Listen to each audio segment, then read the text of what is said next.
인생전쟁 5. 제1장. 지도의 부재 방향을 잃은 영혼을 위한 첫걸음. 전쟁터에서 가장 두려운 것은 총검이나 화살이 아니다. 가장 두려운 것은 지도가 없다는 사실이다. 자신이 어디에 서 있는지, 적이 어디에 있는지, 어디로 가야 하는지 전혀 알 수 없는 상태. 이것이 인생이라는 전쟁터에 막 발을 디딘 모든 이들의 공통된 경험이다. 프랭클린 D. 루즈벨트는 이렇게 말했다. 가장 큰 두려움은 두려움 그 자체이다. 이름도 없고 이유도 없고 정당성도 없는 이 무명의 공포는 우리가 후퇴를 진격으로 바꾸는데 필요한 노력을 마비시킨다. 미국의 대통령으로서 대공황과 제2차 세계대전이라는 이중의 위기를 극복한 그는 인간을 마비시키는 가장 강력한 적이 외부의 위협이 아니라 내면의 두려움임을 꿰뚫어 보았다. 우리는 인생 전쟁터에서 첫 발을 내딛기 전에 이미 두려움이라는 보이지 않는 적과 마주한다. 실패에 대한 두려움, 거절에 대한 두려움, 무능력하다는 평가에 대한 두려움, 남들보다 뒤처질지도 모른다는 두려움. 이 두려움들은 실체도 없고 근거도 없을 때가 많지만 우리의 발목을 붙잡고 한 걸음도 나아가지 못하게 만든다. 이 장에서 우리는 니콜로 마키아벨리의 로마사 농고 와 빅터 프랭클의 죽음의 수용소에서 라는 두 권의 위대한 저서를 통해 인생 전쟁터의 지형을 읽는 법을 탐구한다. 이들은 시대와 배경은 극명하게 다르지만 인간이 극한의 상황에서 어떻게 방향을 찾고 의미를 창조하는지에 대한 깊은 통찰을 공유한다. 전쟁터의 본질, 마키아벨리가 말하는 현실 직시. 니콜로 마키아벨리는 15세기 이탈리아 피렌체 공화국에서 외교관이자 정치 사상가로 활동했다. 그는 피렌체가 강대국들 사이에서 살아남기 위해 고군분투하는 현장을 목격했고 자신 또한 정치적 박해와 추방을 경험했다. 그의 저서 로마사 농고는 로마 공화정의 흥망성쇠를 분석하며 인간 집단이 어떻게 권력을 얻고 유지하며 상실하는지를 냉철하게 해부한다. 마키아벨리는 로마사 농고에서 이렇게 말한다. 전쟁을 피하고자 하는 자는 대개 전쟁을 초래한다. 모욕을 피하고자 하는 자는 종종 더 큰 모욕을 당한다. 이 말은 인생 전쟁터의 첫 번째 진실을 드러낸다. 우리는 종종 갈등을 두려워하고 대립을 회피하며 평화를 갈망한다. 그러나 마키아벨리의 통찰은 이러한 소극적 태도가 오히려 더 큰 재앙을 불러들인다는 것이다. 직장에서 자신의 의견을 제대로 표현하지 못하고 상사의 부당한 요구를 계속 수용하는 사람은 결국 더 많은 요구와 더 낮은 평가를 받는다. 인간관계에서 갈등을 피하기 위해 자신의 감정을 숨기고 계속 양보하는 사람은 결국 관계의 주도권을 잃고 착취당한다. 마키아벨리는 이 현실을 직시하라고 요구한다. 세상은 우리가 바라는 대로 돌아가지 않는다. 세상은 실제로 작동하는 방식대로 돌아간다. 우리가 먼저 이 차이를 인정할 때 우리는 비로소 현실적인 전략을 세울 수 있다. 마키아벨리는 또한 인간의 운명에 대해 이렇게 말한다. 운명은 우리 행동의 절반을 결정할지도 모른다. 그러나 나머지 절반 혹은 그 이상은 우리 스스로에게 달려있다. 그는 운명을 여신 포르투나로 위임화한다. 포르투나는 거센 강물과 같아서 제빵과 둑이 없는 곳에서는 누구라도 휩쓸어 버린다. 그러나 제빵과 둑을 튼튼히 쌓은 곳에서는 그 힘을 통제할 수 있다. 우리가 통제할 수 없는 것, 가문, 시대, 타고난 재능, 신체 조건, 과 통제할 수 있는 것, 선택, 전략, 태도, 노력을 구분하는 것이 인생 전쟁의 첫 번째 승리다. 우리는 종종 이 둘을 혼동한다. 통제할 수 없는 것에 대해 분노하고 좌절하며 에너지를 낭비하거나 반대로 통제할 수 있는 것에 대해 무기력하게 체념한다. 마키아벨리의 통찰은 이 경계선을 명확히 긋는 데서 전쟁의 첫 번째 승리가 시작됨을 가르친다. 극한 상황에서의 의미 발견. 빅터 프랭클의 증언. 빅터 프랭클은 오스트리아의 정신과 의사이자 유대인 생존자였다. 그는 제2차 세계대전 중 나치 강제 수용소에 끌려가 아우슈비츠를 포함한 4개의 수용소에서 3년간 극한의 고통을 견뎌냈다. 그의 가족 대부분은 수용소에서 학살당했다. 그러나 프랭클은 이 지옥 같은 경험을 통해 인간 정신의 놀라운 회복력과 의미 추구 본능을 발견했고 이는 그의 저서 죽음의 수용소에서로 집약된다. 프랭클은 수용소에서 인간이 모든 것을 빼앗겨도 단 한 가지, 즉 마지막 인간의 자유만은 빼앗길 수 없음을 목격했다. 그것은 어떤 환경에서도 자신의 태도와 선택을 결정할 자유다. 우리는 수용소 생활에서 예상치 못한 사실을 발견했다. 사실상 우리에게는 모든 것이 빼앗겼다. 그러나 마지막 하나, 즉 인간의 자유만은 남아있었다. 어떤 주어진 환경에서도 자신의 태도를 스스로 결정할 자유, 자신의 길을 선택할 자유 말이다. 이것은 단순한 낙관주의나 긍정적 사고의 권유가 아니다.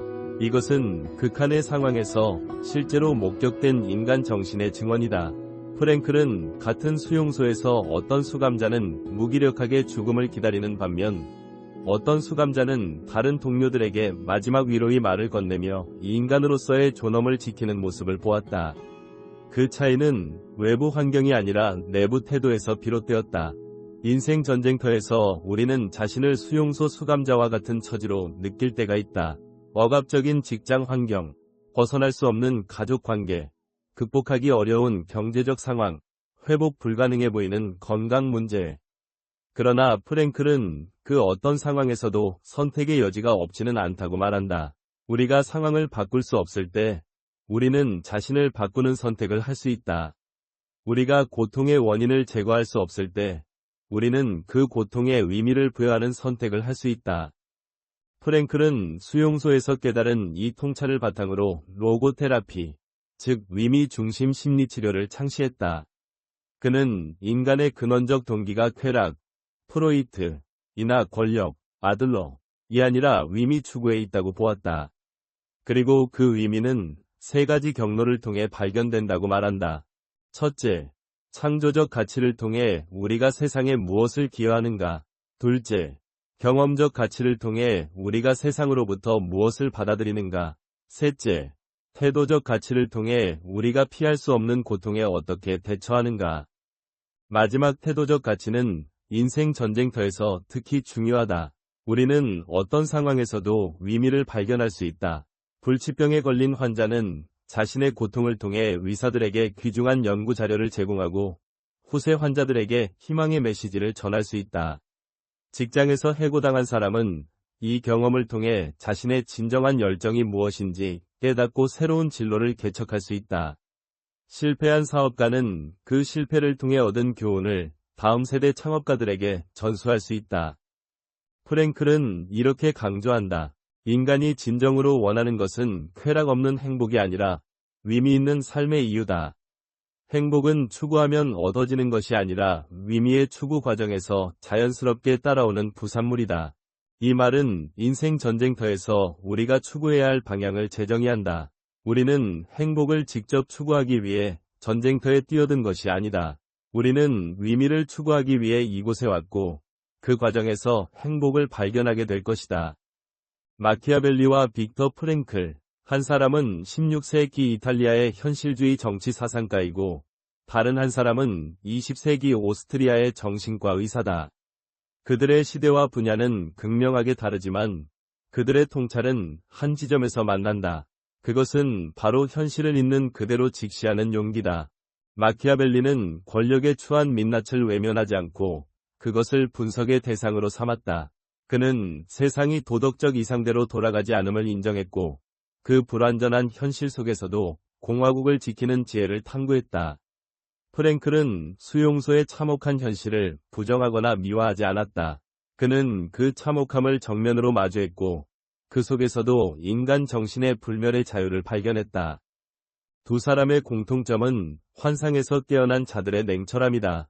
그들은 더 이상 세상이 공정하기를, 선한 의도가 승리하기를, 노력이 항상 보상받기를 바라지 않았다. 그 대신 그들은 불공정한 세상에서 승리하지 못할 때에도, 보상받지 못할 때에도 인간이 어떻게 존엄을 지키고 의미를 창조할 수 있는지 고민했다. 이것이 인생 전쟁터의 지도를 그리는 첫걸음이다. 우리는 더 이상 세상이 우리에게 빚진 것이 없다는 것을 인정해야 한다. 세상은 원래 불공정하고 노력이 항상 보상되지 않으며 선한 사람이 항상 승리하지 않는다. 이 현실을 받아들이는 순간 우리는 더 이상 희생자가 아니다. 우리는 이 현실을 게임의 규칙으로 받아들이고 그 규칙 안에서 승리하는 법을 배우는 전사가 된다. 지도 그리기의 실제 전쟁터 분석 워크숍. 이제 우리는 마키아벨리와 프랭클의 통찰을 실제 인생 전쟁터에 적용하는 구체적인 방법을 탐구한다. 이것은 단순한 이론이 아니다. 매일의 선택과 판단에 적용해야 하는 실전 전술이다. 첫째, 통제 영역과 비통제 영역의 구분. 마키아벨리의 포르투나 개념을 실전에 적용하는 가장 효과적인 방법은 하루를 시작하기 전에 다음 3가지 목록을 작성하는 것이다.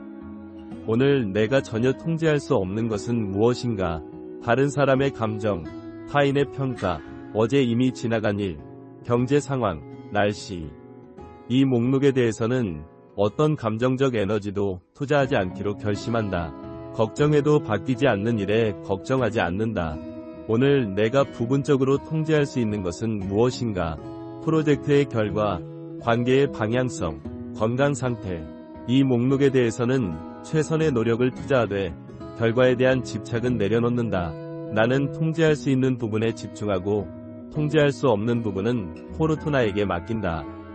오늘 내가 완전히 통제할 수 있는 것은 무엇인가? 나의 태도, 나의 언어 선택, 나의 시간 사용, 나의 에너지 투자처. 이 목록에 대해서는 절대적인 책임을 지기로 결심한다. 나는 변명하지 않는다. 나는 외부 탓으로 돌리지 않는다. 나는 내 선택의 결과를 온전히 받아들인다. 둘째, 의미 발견의 3가지 경로 훈련. 프랭클의 로고테라피를 일상에서 실천하는 방법은 다음과 같다. 창조적 가치 경로.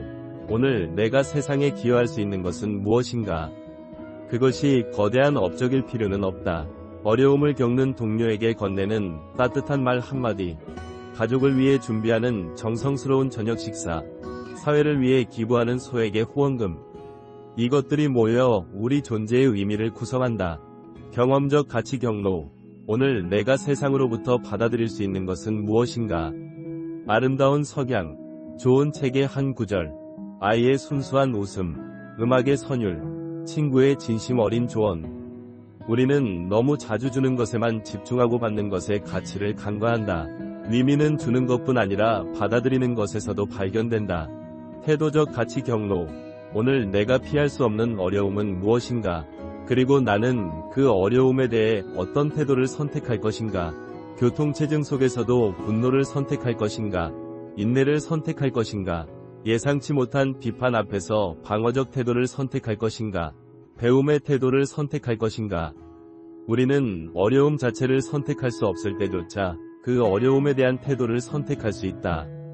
셋째, 두려움 해부 워크숍. 루즈벨트가 말한 이름 없는 공포는 구체적으로 명명될 때 힘을 잃는다.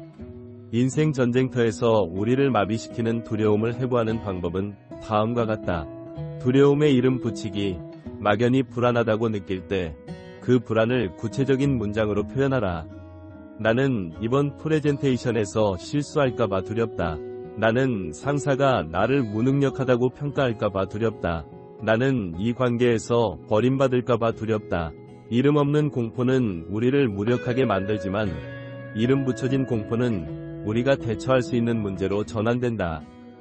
최악의 시나리오 직면. 두려워하는 일이 실제로 현실화된다면 최악의 상황은 구체적으로 무엇인가? 프레젠테이션에서 실수한다면 사람들은 잠시 웃고 금방 잊을 것이다. 상사가 무능력하다고 평가한다면 피드백을 통해 성장할 기회를 얻을 것이다. 관계에서 버림받는다면 고통스럽겠지만 당신은 그 이전에도 혼자 살아왔고 앞으로도 살아갈 것이다. 최악의 시나리오는 대개 우리가 상상하는 것만큼 치명적이지 않다. 대처 자원 확인. 최악의 시나리오가 현실화되었을 때 당신에게는 어떤 대처 자원이 있는가?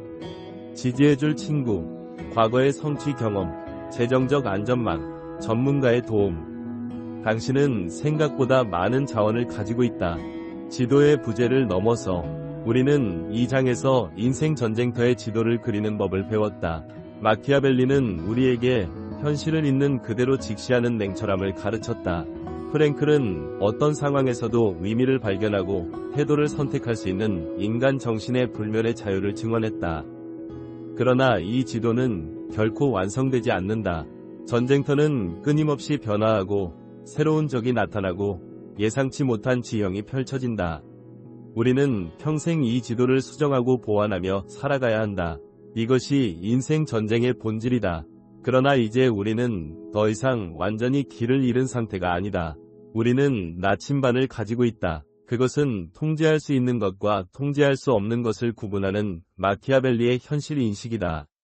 우리는 등대를 가지고 있다. 그것은 어떤 상황에서도 의미를 발견할 수 있는 프랭클의 인간 정신이다. 당신의 전쟁터는 지금 어떤 모습인가? 당신은 오늘 어떤 선택을 할 것인가? 당신은 오늘 어떤 태도를 선택할 것인가? 기억하라. 당신은 이미 깨어났다. 당신은 더 이상 운명의 병영에서 잠든 포로가 아니다. 당신은 전쟁터의 지형을 읽고 자신의 위치를 파악하고 나아갈 방향을 선택할 수 있는 전사다. 이제 다음 장으로 넘어가기 전에 잠시 멈추어 자신에게 물어보라. 나는 지금 어떤 환상 속에 살고 있는가? 나는 어떤 현실을 외면하고 있는가? 나는 오늘 어떤 두려움의 이름을 붙여야 하는가? 이 질문에 답하는 순간 당신의 전쟁터 지도가 한 획 더 그어질 것이다.